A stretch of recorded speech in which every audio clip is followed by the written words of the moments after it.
There are 30 to 100 million species, maybe more. And in all that diversity, there is a hidden unity. There are a set of operating instructions, how to be an earthling. And their life's principles like life runs on sunlight, except for a few organisms in sulfur vents at the bottom of the ocean. Life runs on current sunlight. We run on ancient photosynthesis, trapped in fossil fuels. Life does its chemistry in water as the universal solvent, and we tend to use very, very toxic solvents, like sulfuric acid. Life depends on local expertise.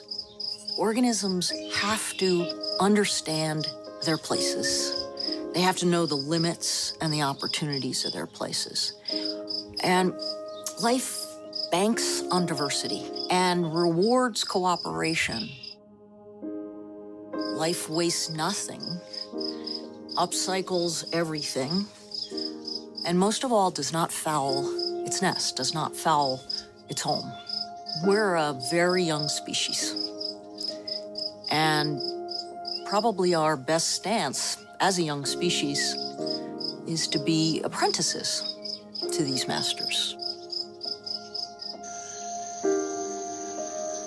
We need to replace our old industrial chemistry book with nature's recipe book. Our synthetic chemistry is completely different than nature's chemistry. We use every element in the periodic table, even the toxic ones. And then we use brute force reactions to get elements to bond or break apart.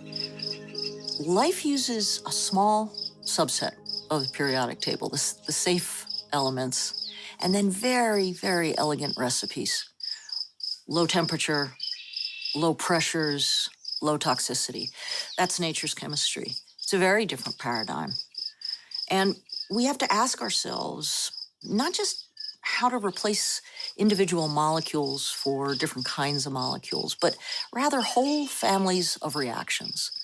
It's a big job to do that, but it's an Apollo project worth pursuing.